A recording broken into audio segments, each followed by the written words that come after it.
की मराठा समाज हा गायकवाड आयोगाच्या आकडेवारीप्रमाणे सामाजिक व शैक्षणिक दृष्ट्या मागासलेला आहे. त्यांना म्हणजे कुणबी सर्टिफिकेट मिळण्यापासून तुमचा विरोध असण्याचं कारण काय? कारण की त्यांच्या तर नोंदी सापडत नाही, ते निजामाच्या काळात होते. की मराठवाड्यातला मराठा समाज हा सामाजिक व शैक्षणिक दृष्ट्या पुढारलेला आहे, त्यामुळे त्याला एससी बीसी ओबीसी आरक्षण मिळू शकत नाही. त्या घटना दुरुस्तीप्रमाणे राज्य सरकारला अशा प्रकारचा आयोग नेमता येत नाही आणि अशा प्रकारे कोणत्याही जातीला कुठेही घुसवण्याचा अधिकार राज्य शासनाला नाही. नमस्कार, मॅक्स महाराष्ट्रमध्ये आपलं स्वागत आहे. मी आहे किरण सोनावणे. मराठा आरक्षणाचा जो तिढा आहे तो सुटता सुटत नाहीये. नुकतंच हिवाळी अधिवेशन झालेलं आहे आणि हिवाळी अधिवेशनामध्ये सुद्धा मुख्यमंत्री असतील, दोन उपमुख्यमंत्री असतील किंवा सभागृहातील नेते असतील, यांच्यातून मराठा आरक्षणाच्या संदर्भातली सुस्पष्ट अशी भूमिका समाजासमोर आलेली नाहीये आणि त्यामुळे एकूणच हा मुद्दा दिवसेंदिवस अधिक जटिल होत चाललेला आहे. याच्या मागची नेमकी कारण काय आहे? कोण ह्या मराठा आरक्षणाच्या प्रश्नावरती राजकारण करतंय का, किंबहुना हा जो मराठा आरक्षणाचा जो विषय आहे कुणी ओबीसीच्या डोक्यावर बसवलेला आहे, या संदर्भातली आपण चर्चा करणार आहोत. आणि ही चर्चा करण्यासाठी आपल्या सोबत आता ज्येष्ठ ओबीसी नेते श्रावण देवरे सर आहेत. देवरे सर, स्वागत आहे तुमचं मॅक्स महाराष्ट्रामध्ये. धन्यवाद. धन्यवाद. श्रावण देवरे सरांचा परिचय करून द्यायचा म्हणजे श्रावण देवरे सर गेले 50 वर्ष जवळपास चळवळी, सामाजिक चळवळीमध्ये म्हणजे शाहू फुले आंबेडकरी चळवळीमध्ये मोठ्या प्रमाणात सक्रिय आहे.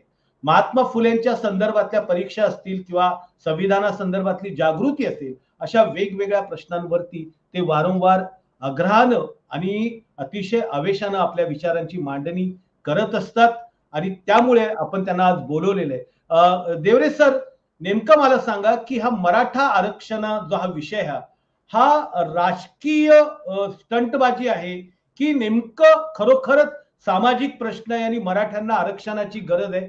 काय सांगाल तुम्ही? बघा, 1980 साली मंडल आयोगाचा अहवाल आला आणि तो 1981 साली लोकसभेमध्ये मंडल आयोगाचा अहवाल ठेवण्यात आला टेबलावर. त्यावेळेस पूर्ण भारतभर गदारोळ झाला. मीडियामध्ये मोठमोठ्या हेडिंगच्या बातम्या येत होत्या मंडल आयोगाच्या विरोधात, मंडल आयोगाच्या समर्थनात, आणि पूर्ण भारतभर मंडल आयोगाचं एक वातावरण तयार झालेलं होतं. त्यावेळेस महाराष्ट्रामध्ये, फुले शाहू आंबेडकरांच्या महाराष्ट्रामध्ये त्यावेळेस मराठा महासंघ नावाची संघटना स्थापन करण्यात आली अण्णा पाटलांच्या नेतृत्वाखाली.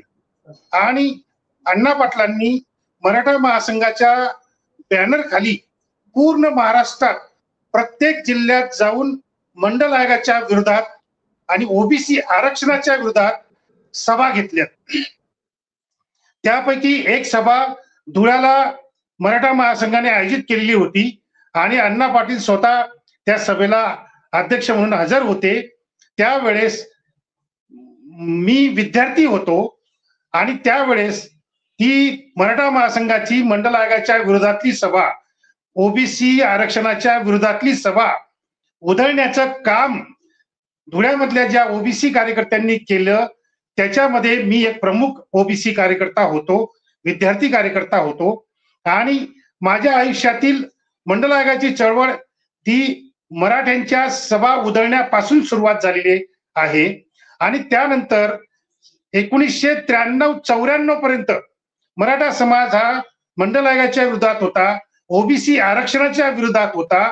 आणि जेव्हा ओबीसींना राजकीय आरक्षण मिळायला लागलं आणि गावोगावी तेली सरपंच, नावी सरपंच, धोबी सरपंच, माळी सरपंच अशा मोठ्या प्रमाणामध्ये बऱ्याच गावांमध्ये दिसायला लागले, जिल्हा परिषदेमध्ये, पंचायत समितीमध्ये सभापती, अध्यक्ष वर दिसायला लागले. आणि त्यानंतर मग मराठ्यांमध्ये ती एक हालचाल सुरू झाली. कारण ग्रामपंचायत, जिल्हा परिषद, पंचायत समिती हा राज्याच्या आणि एकूणच देशाच्या राजकारणाचा पाया असतो. त्यामुळे पायात जर ओबीसी, एससी एसटी यांच्या ताब्यात जर चालला गेला तर आपल्या मराठ्यांचं काय, अशी एक हालचाल मराठ्यांमध्ये सुरू झाली. आणि ओबीसी आरक्षणाला विरोध करणारा मराठा समाज अचानक एका रात्रीतनं ओबीसी म्हणजे मराठा आरक्षण मागायला लागला. आणि मग त्यावेळेस बामशेप नावाची जी काही संघटना होती त्याच्यामध्ये मुख्यतः वामन मेश्राम यांनी या मराठ्यांच्या मागणीला हवा दिली आणि बामशेपच्या स्टेजवर मोठमोठे परिसंवाद घेऊन मराठा नेत्यांना बोलावून, आम्हालाही बोलवायचे, मराठा नेत्यांना बोलवायचे आणि त्यांना एक प्रकारे मराठा आरक्षणासाठी चिथावणी देण्याचं काम या बामशेपींनी केलेलं आहे. हा फार महत्वाचा भाग आहे. त्याच्यानंतर मग हा विषय जसा पुढे येत गेला, कारण मधल्या काळामध्ये आम्ही ओबीसी सुद्धा असाच विचार करत होतो की मराठा समाजाला स्वतंत्र आरक्षण मिळालं तर आपल्या ओबीसीना काही प्रॉब्लेम नाही. त्यांनी 50%च्या वरचं 10%, 15%, 20% कितीही आरक्षण घेतलं तरी ओबीसीला काही प्रॉब्लेम नाही, असं म्हणून आम्ही सुरुवातीला मराठा आरक्षणाला पाठिंबा दिला. ओबीसी सेवा संघाच्या स्टेजवरून पाठिंबा दिला. ओबीसी सेवा संघाच्या स्टेजवर आम्ही पुरुषोत्तम खेडेकर साहेब, प्रवीणदादा गायकवाड, श्रीमंत कोकाटे अशा सगळ्या मराठा विचारवंतांना, मराठा नेत्यांना आम्ही ओबीसी सेवा संघावर स्टेजवर बोलवून त्यांना सन्मानाने आम्ही निमंत्रित करत होतो. नंतर जेव्हा हे आंदोलन पुढे सरकत गेलं तेव्हा काँग्रेसच्या मराठ्यांनी, त्यानंतर RSS बीजेपीच्या मराठ्यांनी आणि एकूणच जे काही बॅड फॅक्टर आहेत समाजामधले की ज्यांना वाटतं की ओबीसी विरुद्ध मराठा संघर्ष पेटवला पाहिजे या मराठा आरक्षणाच्या निमित्ताने, त्याच्यामध्ये मुख्यतः RSS बीजेपी येतं. तर यांनी हा मराठा ओबीसी संघर्ष जो आहे तो ओबीसी मध्ये आरक्षण मागण्या इतपत यांची मजल गेली आणि रोज यांच्यामध्ये बदल होत गेला, रोज यांच्या मागण्या बदलत गेल्या, रोज यांचे फंडे बदलत गेले आणि अशा प्रकारे ओबीसीच्या विरोधामध्ये हे फार मोठं एक षडयंत्र या महाराष्ट्रामध्ये रचण्यात आलं. आणि मग जेव्हा हे जरांगे उपोषणाला बसले त्यावेळेस मग समाजवादी, कम्युनिस्ट, आंबेडकरवादी, भिडे गुरुजीवादी असे सगळे क्रांतिकारी, प्रतिक्रांतिकारी, प्रस्थापित, विस्थापित, पुरोगामी, प्रतिगामी या सगळ्यांची एकजूट झाली आणि त्या मराठा आरक्षणाला या सगळ्यांनी चिथावणी दिली, हवा दिली आणि ओबीसीच्या विरोधामध्ये वातावरण तयार केलं. ओबीसी नेत्यांच्या विरोधामध्ये वातावरण तयार केलं. भर सभांमध्ये ओबीसी नेत्यांवर हे लोक टीका करायला लागलेत आणि मराठा विरुद्ध ओबीसी संघर्ष पेटवण्याचं काम या सगळ्या पुरोगामी आणि प्रतिगामी लोकांनी एकत्रित येऊन केलं. महाराष्ट्राच्या राजकारणामध्ये ही पहिलीच घटना होती की ज्या घटनेमध्ये पुरोगामी आणि प्रतिगामी, आंबेडकरवादी आणि RSS वादी, आंबेडकरवादी आणि ब्राह्मणवादी, भिडे गुरुजीवादी हे सगळे एकत्र आले. ही पहिली घटना या महाराष्ट्रामध्ये घडली. आणि मला जेव्हा काही कार्यकर्ते प्रश्न विचारतात की तेवढे सर बौद्ध प्रतिक्रांती कशी काय झाली हो, ती पूर्ण आशिया खंडामध्ये बौद्ध धम्म पसरलेला होता, मग कसं काय प्रतिक्रांती झाली, तर त्यांना मी जरांगेच्या त्या उपोषणाकडे बोट दाखवतो. तर प्रतिक्रांती होते तर ती अशी होते की ज्या वेळेस सगळे पुरोगामी आणि प्रतिगामी जेव्हा गोंधळतात, जेव्हा कन्फ्युज होतात त्यावेळेस प्रतिक्रांती होत असते. आणि त्याचं अलीकडचं सर्वात मोठं उदाहरण म्हणजे हे जरांगेचं उपोषण आणि मराठा आरक्षणचं षडयंत्र. देवरे सर, मराठा समाजातून अशी एक मांडणी करण्यात येते की जर समजा आम्ही सामाजिक दृष्ट्या मागासलेले आहोत हे सिद्ध झालेले आहे तर आम्हाला ओबीसी मधनं आरक्षण का देण्यात येऊ नये, का दिलं जाऊ नये. त्यांनी त्याच्या संदर्भातले एक मुद्दा त्याच्यामध्ये टाकलेला आहे की माळी, तेली, वाणी, गुजर यांना सरसकट जातीचे दाखले मिळतात तर ते मराठ्यांना का नाही मिळाले पाहिजे. त्यांचं असं म्हणणं आहे की वाणी गुजर किंवा रेवा गुजर, लेवा पाटील, रेवा पाटीदार या जातींचा ओबीसी यादीत सरसकट समावेश करण्याचा निर्णय कधी, कशाच्या आधारे घेतला यासाठी माहितीच्या अधिकारात राज्य मागासवर्ग आयोग आणि ओबीसी कल्याण मंत्रालयाकडे काही माहिती आहे का, त्या संदर्भातले अर्ज तुम्ही देऊ शकता का, अशा पद्धतीची म्हणजे त्यांच्या संदर्भातनं म्हणजे मांडणी करण्यात येते. ती याच्याबद्दल काय सांगाल तुम्ही. हे बघा, सगळं काही ऑन पेपर आहे, ऑन रेकॉर्ड आहे, परंतु चुकीच्या मार्गाने जर आरक्षण मिळवायचं असेल तर लोकांमध्ये चुकीचे मुद्दे उपस्थित करून, खोटे मुद्दे उपस्थित करून लोकांमध्ये गोंधळ निर्माण करायचा, लोकांचा गैरसमज निर्माण करायचा हा धंदा अलीकडे ब्राह्मण आधी करत होते. तेव्हा धर्माच्या नावाने. आता मराठा समाजही त्या आरक्षण फायदा उपटण्याच्या हेतूने आता मराठा समाज पण आता हा धंदा सुरू केलेला आहे. आता मी तुम्हाला सांगतो की 1955 साली कालेलकर आयोग नियुक्त केला केंद्र सरकारने, म्हणजे नेहरू सरकारने. कालेलकर आयोगाने घटनेच्या 340व्या कलमामध्ये बाबासाहेब आंबेडकरांनी स्पष्टपणे लिहिलेलं आहे की SC आणि ST, दलित आणि आदिवासी यांना मी सूची तयार करून आरक्षण दिलेलं आहे. म्हणजे त्यांनी डायरेक्ट जातींची यादीच तयार करून घटनेमध्ये टाकून दिली. म्हणजे वाद उद्भवण्याचा प्रश्नच नाही. त्यामुळे शेड्यूल कास्ट सूची आणि शेड्यूल ट्राईब सूची घटनेमध्ये असल्यानंतर मग बाबासाहेब आंबेडकरांना तीव्रतेने जे वाटत होतं की SC ST वगळता या देशामध्ये आणखी बऱ्याच जाती सामाजिक आणि शैक्षणिक दृष्ट्या मागासलेल्या आहेत, तर त्यांना सुद्धा आरक्षण मिळायला पाहिजे.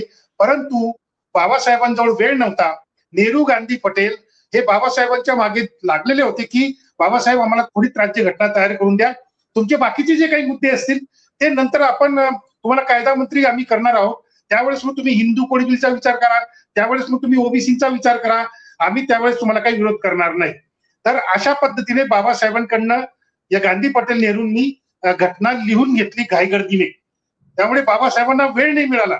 जर बाबासाहेबांना वेळ मिळाला असता तर ओबीसीची सुद्धा सूची म्हणजे जातींची यादी बाबासाहेबांनी तयार केली असती. परंतु बाबासाहेबांजवळ वेळ नव्हता आणि SC ST ची जी सूची आहे ती 1931च्या जनगणनेमध्ये के छटानी यांनी, त्यावेळेचे जे काही कमिशनर होते ब्रिटिश कमिशनर भारतातले, त्यांनी SC ST ची सूची यादी आधीच तयार करून ठेवली होती 1931 साली जनगणना करताना. त्यामुळे बाबासाहेबांना ती आयती यादी मिळाली आणि त्यांनी ती थोडीफार बदल करून संविधानामध्ये टाकली. परंतु ओबीसीची यादी अशी पर्टिक्युलरली कुठेही तयार नव्हती. त्यामुळे बाबासाहेबांनी मग घटनेचं 340वं कलम खास ओबीसीसाठी लिहिलं. बघा, आरक्षणाची जी काही 3 कलम आहेत ओबीसीसाठी, दलितांसाठी आणि आदिवासींसाठी, तर त्याच्यामध्ये बाबासाहेबांनी पहिला नंबर लावला ओबीसीचा. म्हणजे 340वं कलम ओबीसीसाठी आणि 341व जो परिच्छेद आहे, ज्याला आपण कलम म्हणतो, कलम म्हणणं चुकीचं आहे, परिच्छेद म्हटलं पाहिजे. 340वं परिच्छेद ओबीसी साठी, 341वं परिच्छेद SC साठी म्हणजे दलितांसाठी आणि 341वं परिच्छेद आदिवासींसाठी म्हणजे ST जमातींसाठी. तर बाबासाहेबांनी प्रायोरिटी दिली ओबीसींना.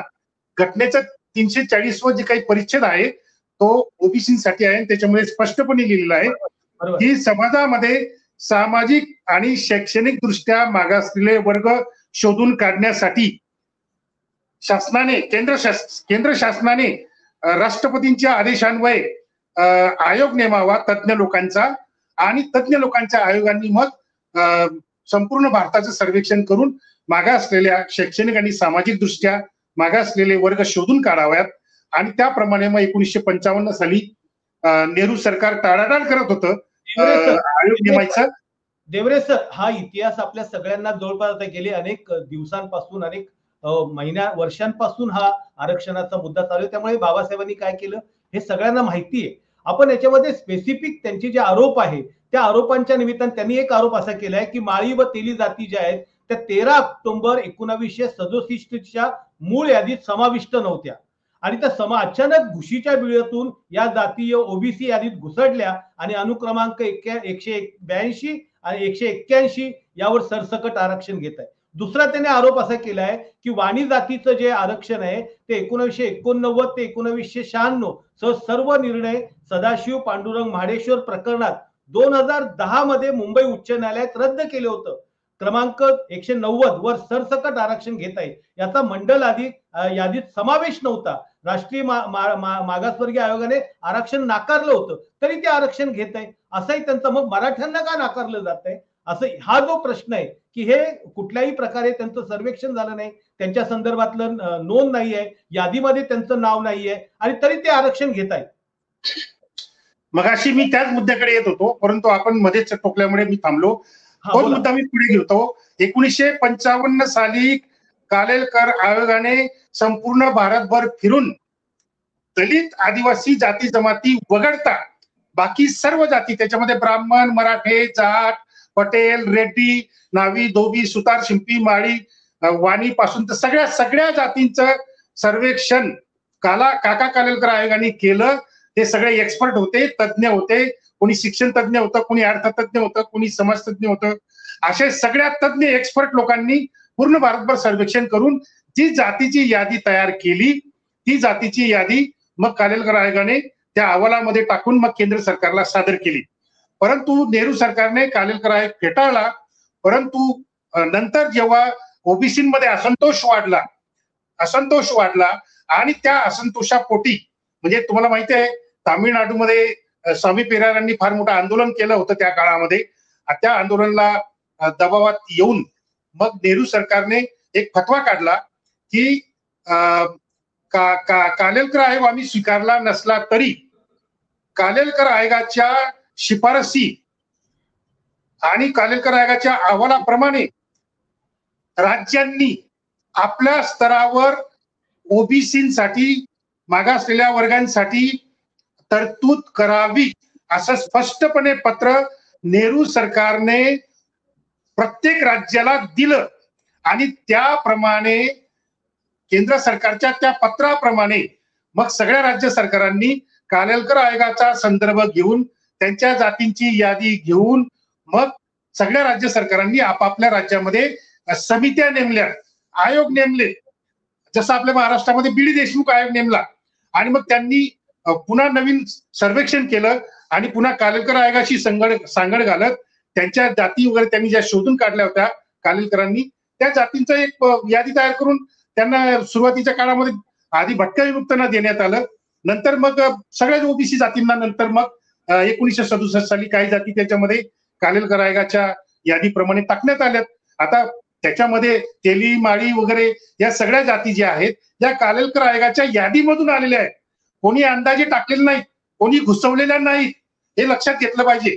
राज्याचं सर्वेक्षण करायचं जे होतं त्यांनी त्याच्यामध्ये की राज्याने जे सर्वेक्षण करायचं होतं, एम्पिरिकल डाटा जो जमा करायचा होता तो तशा पद्धतीने जसं त्यांनी अजून एक लेवा पाटीलदार यांचा ओबीसी मध्ये समावेश करण्यात आलाय. हा शासनाने निर्णय कधीच घेतलेला नाहीये आणि तरी त्यांना 83 नंबरवरती आरक्षण मिळत आहे. तर वरील म्हणजे त्यांना कुणबी जातीचे सरसकट दाखले मिळत आहेत. तर ही सरकारची चूक नाही. तर तुम्ही म्हटलं ते बरोबर आहे. हे बघा सुरुवातीला ओबीसी जातींमध्ये महाराष्ट्रात 272 जाती होत्या. आता त्या जवळजवळ 350 पावणे 400च्या आसपास चालले गेलेले आहेत. आता हे कशामुळे झालं की जे कालेलकर आयोगाला सापडलं नाही, जे मंडल आयोगाला सापडलं नाही, अशा अनेक जाती नंतरच्या काळामध्ये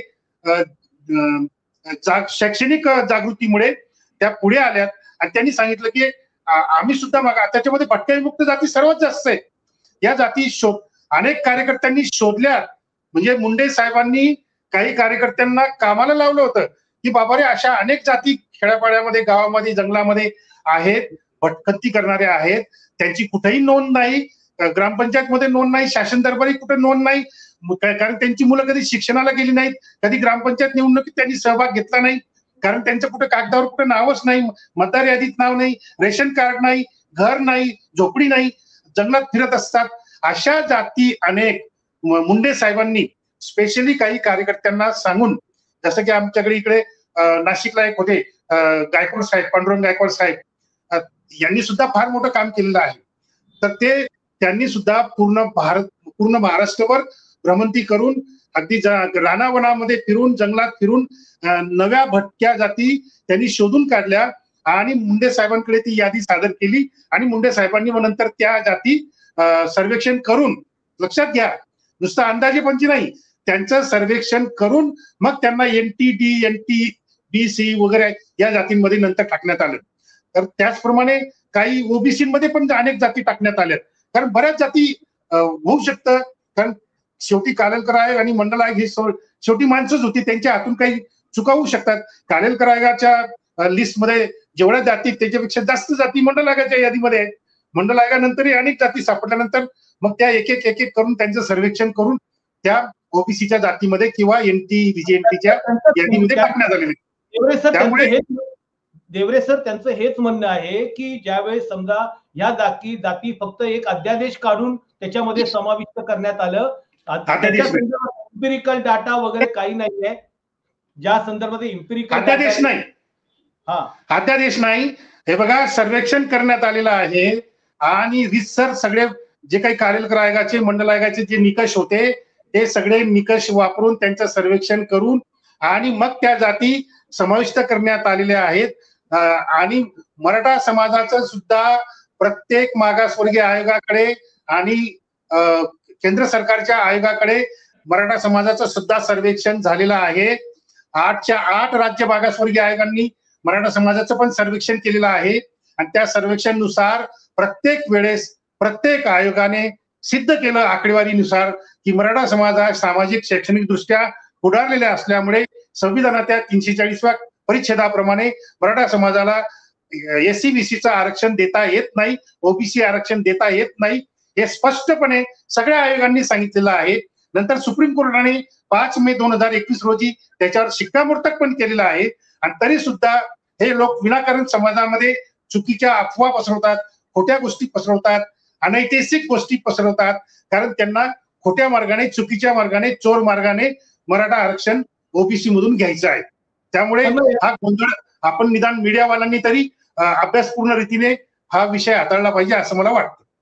देवरे सर, ह्या निमित्ताने प्रश्न आम्ही आता सातत्यानं मॅक्स महाराष्ट्रावर याविषयी बोलत असतो की त्यांचं मराठा अभ्यासकांचं असं मत आहे की गायकवाड आयोगाने मराठा समाज मागासलेला आहे हे मान्य केलं आणि मान्य केल्याच्या नंतर हायकोर्टामध्ये सुद्धा त्या पद्धतीनं मान्य होऊन त्या संदर्भातलं मराठा समाजाला आरक्षण मिळालं होतं, पण हे आरक्षण 50%च्या पुढे गेल्यामुळे सुप्रीम कोर्टामध्ये टिकलेलं नाहीये। आम्ही मागासलेले आहोत हे सिद्ध झालेलं आहे आणि सिद्ध झालेलं असल्यामुळे का आरक्षण का मिळत नाही? बोला।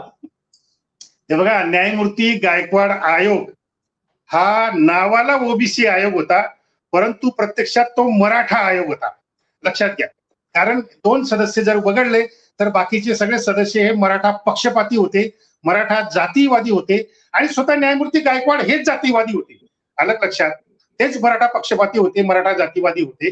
त्यामुळे त्यांनी त्या काळामध्ये जे काही सर्वेक्षण केलं, जी काही आकडेवारी गोळा केली, ती न्यायमूर्ती गायकवाडांनी चुकीच्या पद्धतीने आकडेमोड केली। हे बघा, आकडे गोळा करणं ही एक वेगळी गोष्ट आहे आणि गोळा केलेल्या आकड्यांची आकडेमोड करणं ही दुसरी वेगळी गोष्ट आहे।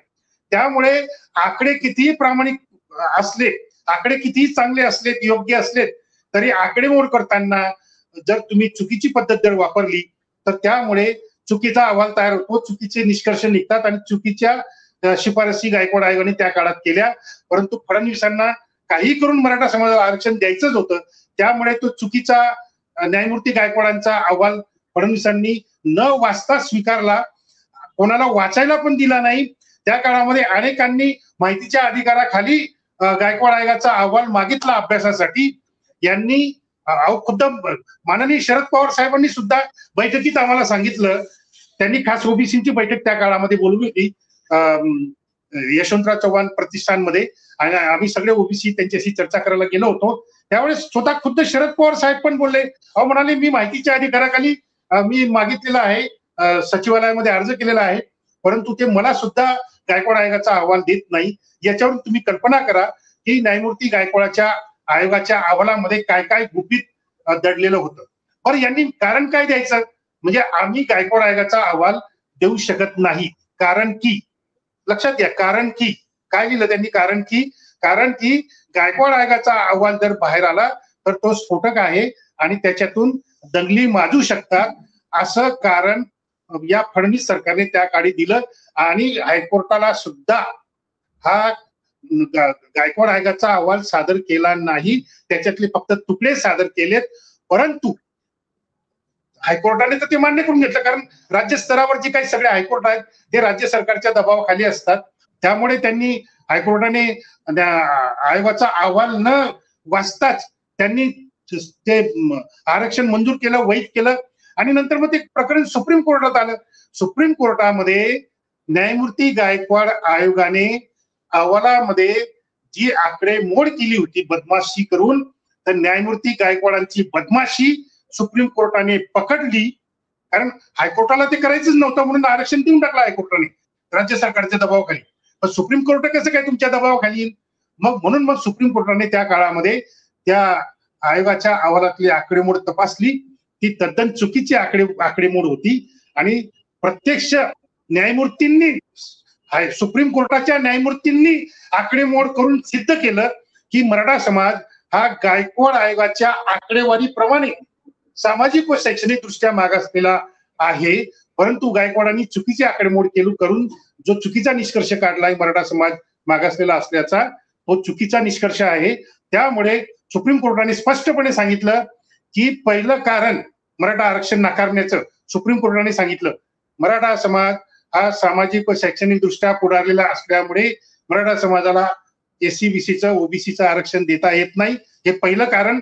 आणि दुसरं कारण सांगितलं 50% वर आरक्षण जातं, त्यामुळे मराठा समाजाला आरक्षण देता येत नाही. आणि तिसरं महत्वाचं कारण सांगितलं की नुकतीच जी केंद्र सरकारने घटना दुरुस्ती केलेली आहे त्या घटना दुरुस्तीप्रमाणे राज्य सरकारला अशा प्रकारचा आयोग नेमता येत नाही आणि अशा प्रकारे कोणत्याही जातीला कुठेही घुसवण्याचा अधिकार राज्य शासनाला नाही, असं स्पष्टपणे सुप्रीम कोर्टाने 3 कारणं देऊन मराठा समाजाला त्यावेळेस आरक्षण नाकारलेलं आहे. आणि आमच्या दृष्टीने सगळ्यात महत्वाचा मुद्दा हाच आहे की सुप्रीम कोर्टाने जे पहिलं कारण सांगितलं की मराठा समाज हा गायकवाड आयोगाच्या आकडेवारीप्रमाणे मराठा समाज हा सामाजिक व शैक्षणिक दृष्ट्या मागासलेला आहे, त्यामुळे त्याला आरक्षण देता येत नाही, हा सगळ्यात महत्वाचा मुद्दा आमच्या दृष्टीने आहे. आणि तो मुद्दा आज तागायत कायम आहे, हे लक्षात ठेवलं पाहिजे. देवरे साहेब, मराठा आरक्षण जे अंतरवली सराटीमध्ये सुरू झालं त्याची पहिली मागणी अशी होती की मराठवाड्यामध्ये नोंदी सापडत नाहीये आणि त्या नोंदी सापडून जर आम्हाला आमचे तिथे निजामाचे याच्यामधलं दप्तर जे आहे ते तिथे नाहीये, तिथे वेगळी पद्धत होती आणि त्यामुळे निजाम काळातल्या ज्या मराठवाड्यातले जे मराठे आहेत ते मागासलेले असल्याचं तुम्ही पाहू शकता त्यांच्याकडच्या जमिनींच्या संदर्भात, बाकीच्या संदर्भात. तर मराठवाड्यातल्या म्हणजे मराठ्यांना आरक्षण द्यावं अशा पद्धतीची मागणी सुरुवातीला होती. आता ती पुढे जाऊन सरसकट झालेली आहे. तर मराठवाड्यातल्या मराठ्यांना आरक्षण द्यावं का? कारण की आता तुम्ही पहा की उर्वरित महाराष्ट्रामध्ये कुणबी म्हणून अनेक मराठा समाजातल्या लोकांनी सर्टिफिकेट घेतलेलं आहे, म्हणजे सर्टिफिकेट घेतलेले हे उघडच आहे. पण मग आता मराठवाड्यातले जे लोक वंचित राहिलेले आहेत त्यांना म्हणजे कुणबी सर्टिफिकेट मिळण्यापासून तुमचा विरोध असण्याचं कारण काय? कारण की त्यांच्या तर नोंदी सापडत नाही, ते निजामाच्या काळात होते. हे बघा, मराठवाड्यातले जे मराठे आहेत तिथले वतनदार, तिथले जमीनदार, सरदार, उमराव, हे कुणामुळे बनलेत हो? सरदार, उमराव, जमीनदार, वतनदार हे त्या निजामामुळे, त्या मुस्लिम राजवटीमुळे, त्या मुसलमान राजामुळे.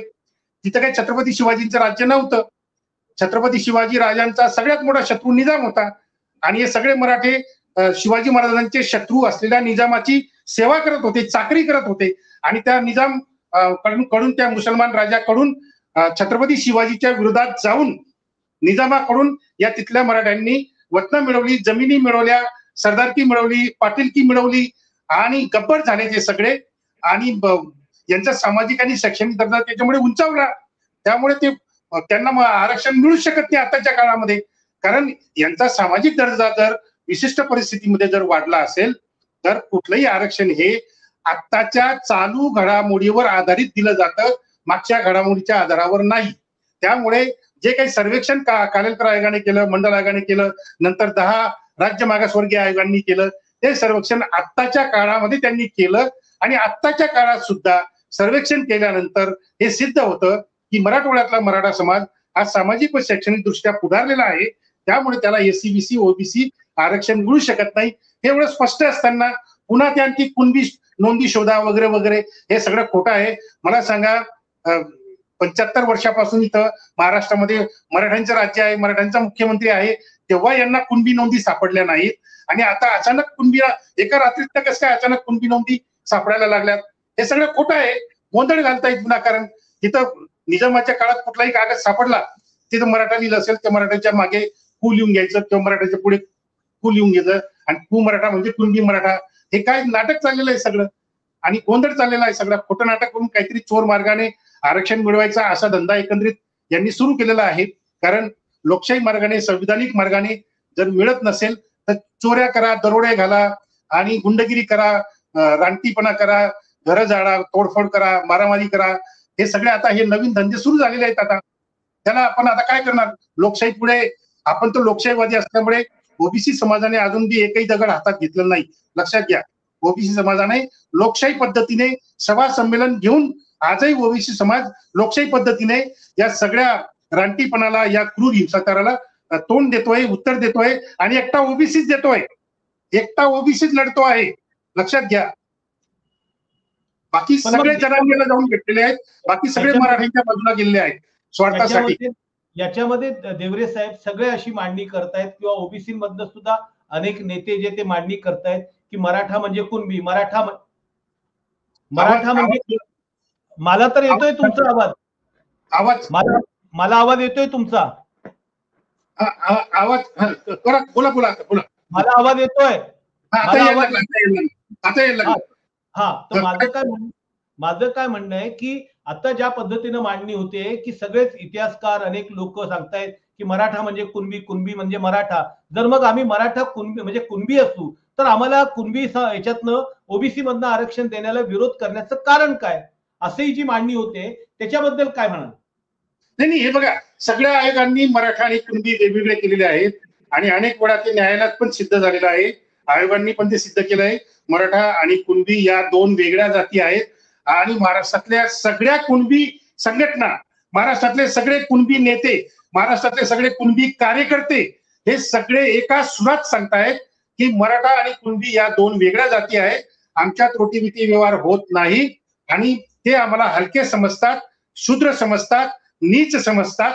त्यामुळे आम्हाला मराठ्यांमध्ये वर्गीकरण करू नका, आम्ही कुणबी वेगळे आहोत आणि ते मराठी वेगळे आहेत. हे तर नारायण राणे वगैरे सगळे कोकणातले कुणबी, कोकणातले मराठी पण सांगतायत.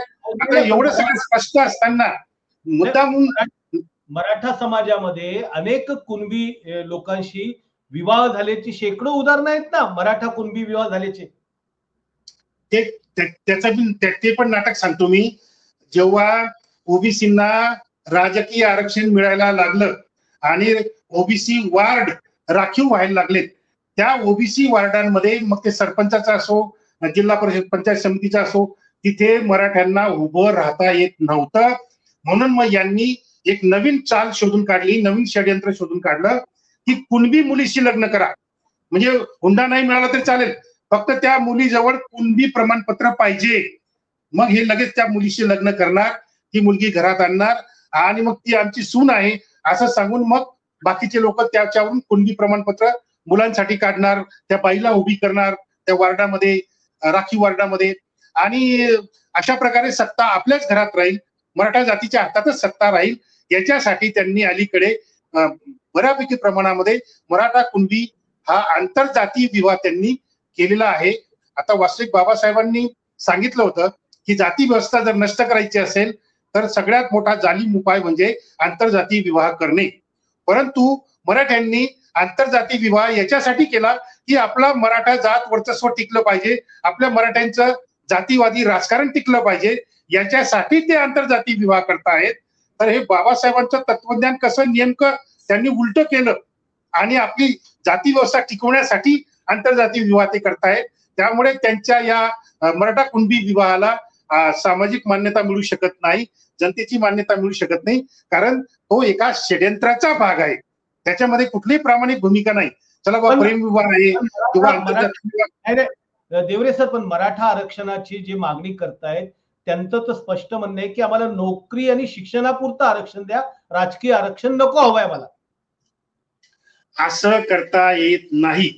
एकदा एखाद्या माणसाच्या हातात ओबीसी प्रमाणपत्र पडलं की तो कुठेही घुसायला मोकळा होतो, कुठेही घुसायला मोकळा होतो.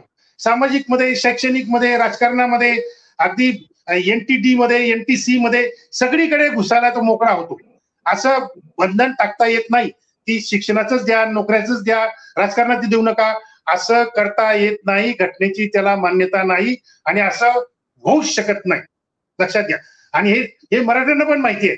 पण मग उगाच लोकांचं कन्फ्युजन करायचं, मीडियाला गोंधळात टाकायचं, चुकीचे मुद्दे लोकांसमोर मांडायचे. नाही आम्हाला राजकीय नको पाहिजे. अरे तुम्हाला राजकीयच पाहिजे आहे, तुमचा जीव राजकारणात आहे, आलं लक्षात. त्यामुळे तुम्हाला राजकीय आरक्षण पाहिजे. अहो तुम्हाला जर राजकीय नको असेल तर मग ईडब्ल्यूचं आरक्षण तुम्ही का घेत नाही? ईडब्ल्यूचं आरक्षण हे का नाकारतात मराठे? कारण ईडब्ल्यूएस मध्ये राजकीय आरक्षण नाही, म्हणून हे ईडब्ल्यूएसचं आरक्षण नाकारतायत. आणि यांना ओबीसी आरक्षणच का पाहिजे? कारण ओबीसी मध्ये घुसलं तर ओबीसीचं राजकीय आरक्षण लुबाडता येईल, हा यांचा चोर मार्ग त्याच्यामध्ये यांना दिसतो आहे. म्हणून यांना ओबीसी आरक्षण पाहिजे. केवळ राजकीय आरक्षणावर यांचा डोळा आहे. बाकीचे सामाजिक शैक्षणिक तर ते घेणारच आहेत, प्रश्नच नाही. एकदा मराठा जर घुसला ओबीसी मध्ये तर खरा कुणबी जो असेल, खरा कुणबी, त्या खऱ्या कुणबीला हे शिपायाची पण नोकरी मिळू देणार नाही आणि गावाचा सरपंच पण बनू देणार नाही, एवढं लक्षात ठेवा. पण मग आता हा जो म्हणजे देवरे सर, तुम्हाला असं वाटतंय का की मराठा आरक्षणाचा जो प्रश्न आहे तो मुद्दा म्हणून राजकारणाच्या दृष्टिकोनातून पेटवला गेलेला आहे आणि त्याच्या आड म्हणजे महाराष्ट्राचं राजकारण आपल्या ताब्यात घेण्याचं काही षडयंत्र आहे का, किंवा महाराष्ट्र अस्थिर करण्याचा काही प्रयत्न आहे का? काय सांगाल याच्याबद्दल? नाही, अगदी बरोबर मुद्दा मांडला तुम्ही साहेब. हे बघा, 2014 पर्यंत महाराष्ट्रात मराठ्यांचं राज्य होतं, मराठा मुख्यमंत्री होते. परंतु मराठा मुख्यमंत्री असताना सुद्धा मराठा समाजाला मराठा आरक्षणाच्या प्रश्नावर 1500चा सुद्धा मोर्चा काढता आला नाही 2014 पर्यंत. आणि जसं संघ भाजपचं सरकार आलं केंद्रामध्ये आणि राज्यामध्ये सुद्धा फडणवीसांचं सरकार आलं, हे बघा, जेव्हा जेव्हा ब्राह्मणांची सत्ता येते, पेशव्यांची सत्ता जेव्हा जेव्हा येते, तेव्हा तेव्हा दंगली मोठ्या प्रमाणात होतात. नंतर मणिपूर सारख्या पूर्ण राज्य जडताना आपण पाहतो आहोत, तशा घटना घडतात. त्यांना महाराष्ट्रामध्ये सुद्धा मणिपूर करायचं आहे, जाती जातीमध्ये भांडणं लावायचे आहेत. आदिवासी विरुद्ध धनगर, मराठा विरुद्ध ओबीसी, नावी धोबी लोकांना पण चिथावणी दिली जाते आहे की तुम्ही दलितांमध्ये आरक्षण मागा. म्हणजे तिथं बी नावी विरुद्ध दलित, धोबी विरुद्ध दलित अशी भांडणं लावण्याचं काम पद्धतशीरपणे संघ भाजप, RSS, बीजेपी करता आहे. आणि त्याचं एक सगळ्यात मोठं उदाहरण म्हणजे 2014 नंतर RSS बीजेपीची सत्ता महाराष्ट्रात आल्यानंतर मग अचानक यांना काय बळ भेटलं मराठ्यांना फडणवीस पेशव्याकडून, की यांना एकदम लाखांचे मोर्चे सुटायला लागले. आणि फडणवीसांच्या मार्गदर्शनाखाली RSS बीजेपीच्या चिथावणीने मग मराठा समाज लाखांचे मोर्चे काढायला लागला. हे अचानक सुरू झालं का हो? लक्षात घ्या, हे RSS बीजेपीचं षडयंत्र आहे की महाराष्ट्राला मणिपूर करायचं. आणि मणिपूर करायचं असेल तर महाराष्ट्रामधल्या ज्या दोन बहुसंख्य ज्या जाती आहेत त्यांच्यामध्ये मारामारी लावायची, मराठा विरुद्ध ओबीसी संघर्ष पेटवायचा आणि जाडपोड करणं, रानटीपणा करणं, घरं जाळणं, हॉटेल जाळणं, गाड्यांची तोडफोड करणं आणि पिस्तूल घेऊन फिरणारे कार्यकर्ते यांचे हे कसलं लक्षण आहे? हे मणिपूरचंच लक्षण आहे. यांना पूर्ण महाराष्ट्र अस्थिर करायचं आहे. कारण बहुजन समाज जर अस्थिर असेल, आपसात भांडणारा असेल, तरच 3.5% ब्राह्मणांना राज्य करता येतं. हा आतापर्यंतचा इतिहास आहे, हे लक्षात घेतलं पाहिजे आपण. आणि त्याचाच हा एक षडयंत्राचा भाग आहे. तुम्ही जे बोलता आहात, पण आता जे ओबीसीच्या बाजूनी लढता आहेत किंवा ओबीसी नेते म्हणून मिरवत आहेत स्वतःच्या छातीवर, ते पण तर फडणवीसच्या आणि RSSच्या मांडीवरती बसलेले आहेत. ते सुद्धा भाजपच्या दारात बसलेले आहेत. तर त्यांना तुम्ही कसं काय म्हणजे ओबीसी लोक डोक्यावर घेतायत? ते बघा, ओबीसीसाठी लढणारा माणूस हा एकटा पडलेला तुम्हाला दिसतो आहे. सगळे महाराष्ट्रातले सगळे नेते, मग ते दलित नेते असतील किंवा बाकीचे इतर मराठा नेते असतील, हे सगळे मराठा नेते व आणखी इतर हे सगळे भुजबळांच्या विरोधात का बोलता आहेत? कारण ते सत्तेमध्ये आहेत. आणि भुजबळ हे जर असलेल्या मंत्रिपदाचा जर राजीनामा भुजबळांनी जर दिला, सत्तेतून जर बाहेर पडले, तर हे कच्चे खाऊन जातील. भुजबळांवर जीव घेणं हल्ला करतील, मारून टाकतील. माणसाने काय मरायचं का? मग हातातली सत्ता सोडून, सत्ता जी त्यांनी मिळवलेली आहे ती काय भीक मागून मिळवलेली नाही भुजबळांनी. ते जनतेतून निवडून आलेले आहेत आणि निवडून आलेल्या माणसाला सत्तेमध्ये सहभागी होण्याचा अधिकार असतो. आणि ते सत्तेमध्ये असून सुद्धा ओबीसीचे मोठमोठे मेळावे घेत आहेत आणि शासनाच्या विरोधात बोलतायत. हे काय कमी आहे का? हे काय कमी आहे का? एकूणच मराठा आरक्षणाच्या विरोधात सरकारनेच या लोकांना चिथावणी दिलेली आहे. कारण की मनोज जरांगे पाटील हा डोईजड होत होता, त्याला काउंटर करण्यासाठी ओबीसींचं बुजगावणं म्हणून छगन भुजबळ उभं केलेलं आहे, अशा प्रकारचा पण आरोप होतोय.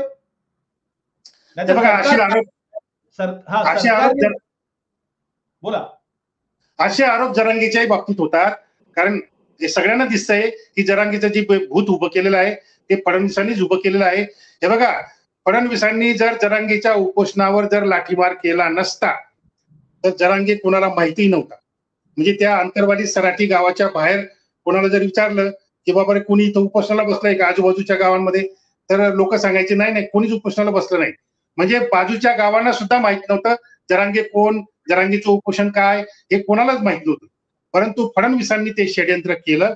त्यांनी तिची स्क्रिप्ट लिहिली जरांगेच्या उपोषणावर लाठीमार करायचा, नंतर पोलीस जखमी करण्यासाठी त्यांच्यावर हल्ला करणारी. अहो काय अचानक दगड कसं काय आली हो त्या आंदोलकांच्या उपोषणकर्त्यांच्या हातामध्ये? अचानक दगड कसं काय आली? हे आधी ठरलं होतं ना. फडणवीसांची ती स्क्रिप्ट होती ना, त्याप्रमाणे लोकांनी हातात दगड ठेवून लाट्याकाट्या तिथं लपवून ठेवल्या होत्या की जेणेकरून पोलिसांचा अटॅक झाला किंवा आपण त्यांच्यावर पुन्हा अटॅक करायचा. आणि 60-70 पोलीस जखमी झाले, असं शक्य आहे का हो? जर उपोषण हे लोकशाही पद्धतीने जर चालू होतं तर तिथं दगड आली कशी, तिथं लाट्याकाट्या आल्या कशा? आणि तो पिस्तूल असा हवेमध्ये उडवणारा तो कार्यकर्ता आला कुठून जरांगेचा?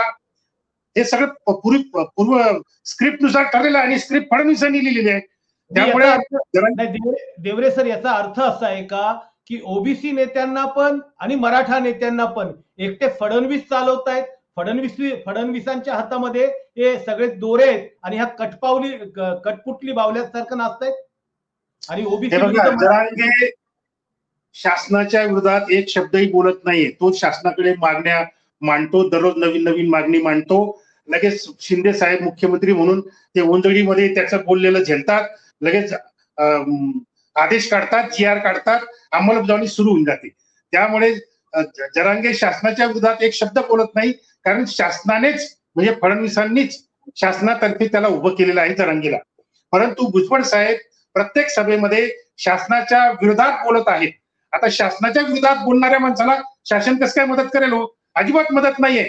भुजबळ साहेबांच्या कुठल्याही ऍक्टिव्हिटीला शासन मदत करत नाहीये.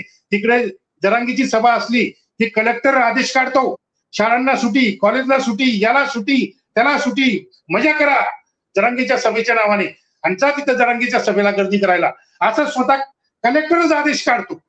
पण भुजबळ साहेबांच्या एवढ्या सभा झाल्या, एका तरी कलेक्टरने असा आदेश काढलाय का की आज भुजबळ साहेबांची सभा आहे, या भागातल्या कॉलेजला सुटी, शाळांना सुटी किंवा टोल नाका फ्री, असं काही केलंय का?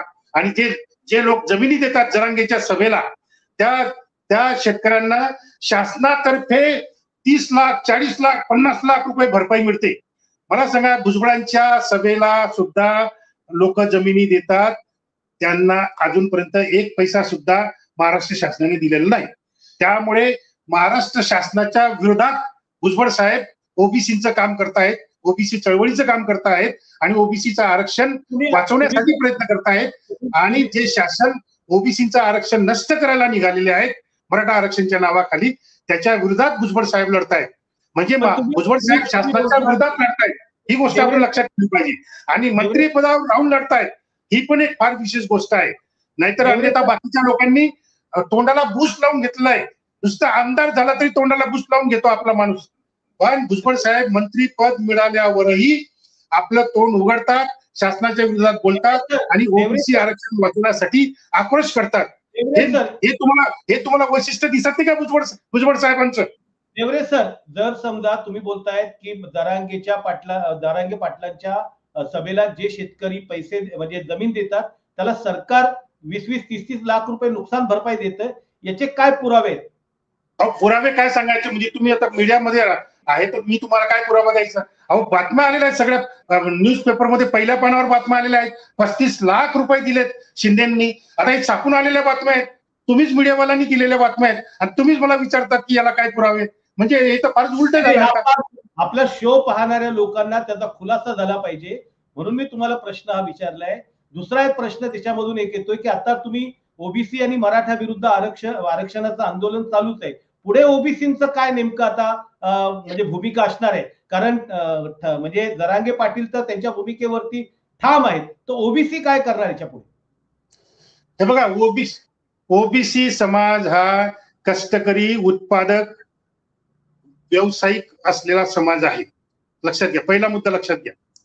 त्यामुळे ओबीसी समाज हा फुले शाहू आंबेडकरांना मानणारा समाज आहे, संविधानवादी समाज आहे आणि तो लोकशाही मानणारा समाज आहे. आणि तो सुप्रीम कोर्टाला मानणारा समाज आहे ओबीसी समाज म्हणजे. त्यामुळे मराठा समाजाचं आक्रमण जे आहे रानटी आणि क्रूर पद्धतीचं, त्याला उत्तर आम्ही लोकशाही मार्गानेच देणार आहोत, यात काही वाद नाही.